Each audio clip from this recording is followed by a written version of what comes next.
In the beginning, anything we do requires tremendous effort, but then after some time, it becomes automatic.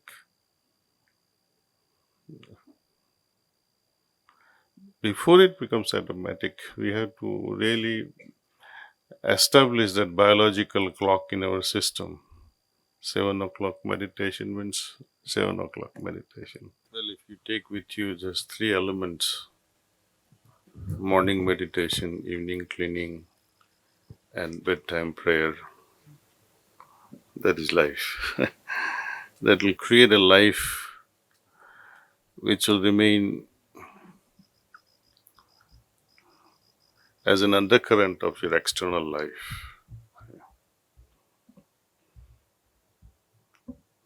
Yeah, externally, you may do anything you like, whatever, all kinds of stuff we do in life.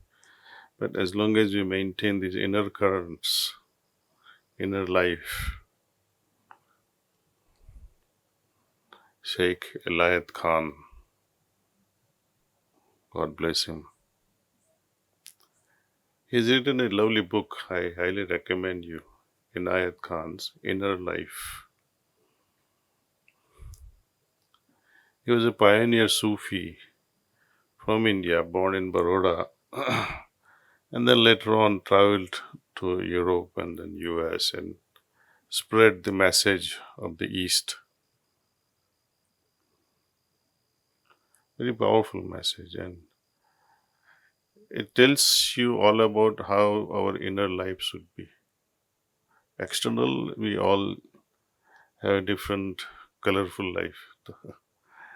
But the inner, changeless one, which should be pure and simple, which is common to all of us, purity and simplicity is common to all of us. That should be the force driving our life.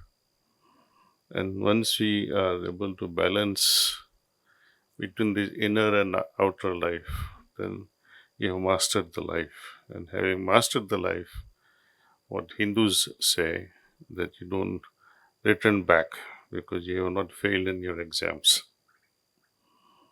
Otherwise, you have to keep repeating your life until you master your life. So these three things are very important to me, and you have to somehow make it a strong habit. And you see how it affects others who are associated with us, especially our spouse, our children, our immediate relatives, and friends. It creates an ambience in the house, in our homes. And children, I think, they absorb different vibrations from us. They absorb what we have. Whatever we have, they absorb unconsciously too. You may not speak much, but your presence, your body language, your inner feelings, and many things that we don't feel also, they feel that what we are going through or what we might be going through later. And this aspect interests me a lot because how can a person perceive a thing before we even come to feel it? Somebody else feels, oh, he's compressed from inside, he's so tensed, but you're not aware of it as yet until it explodes within you. But if the inner garden is calm, peaceful, fragrant, uh, then it will radiate that beauty without our awareness. We don't have to become aware, and doesn't have to be. We don't have to be conscious of it. We become more or less natural, just as these flowers radiate beauty, fragrance, effortless. But before we come to this effortlessness, a lot of effort will be required in the beginning. Well, in the beginning, anything we do requires tremendous effort. But then after some time, it becomes automatic. Before it becomes automatic, we have to really establish that biological clock in our system. 7 o'clock meditation means 7 o'clock meditation. I don't want to scare you guys because some of you say, "What is this?" No, but without some discipline, you can't achieve anything in life. Soon as you come back home, which is unpredictable timing, I don't know how flexible your office hours are, but as soon as you come home, this will be the routine. Do the cleaning, evening cleaning. I give you a small example from my life. The days I don't do my cleaning in the evening, I feel very uneasy. It's like you haven't taken bath for 10 days, and how you would feel like that. I would feel that my mind will remain foggy, unclear. But moment you finish this cleaning and you bring about that inner some level of purity inside, it's then worth mingling with family members. Otherwise, you say, "What am I doing?" When we sit for cleaning, we make a sankalp that may all these complexities and impurities I have collected during that time get evaporated from my system to the backside, and that's it. And towards the end, make another sankalpa, having felt the purity within, that my whole body has become a holy place now, worth. So, worth for the Lord to descend in the heart.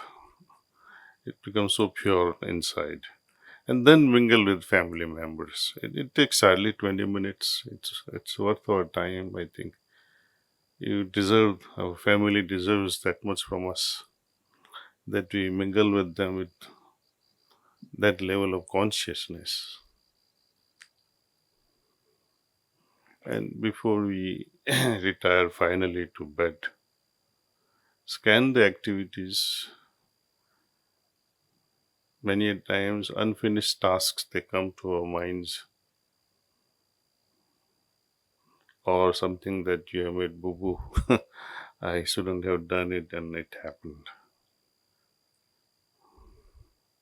These two things remain very striking, highlighted in our mind just before we go to sleep. We often remember such unfinished tasks. So entertain them and see how we can improve them next time. Even good things that we have done, see how we can make it better. And bringing that higher consciousness, or the Lord or the God or Allah Mia, whatever you like to address to, please forgive me for what I have done unknowingly. I will not repeat again. That's all.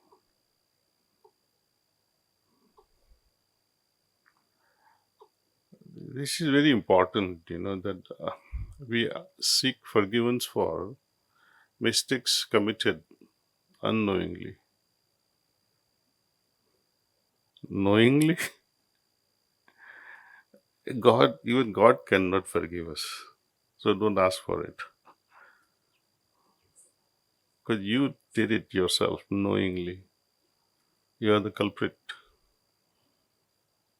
And how are you going to undo it?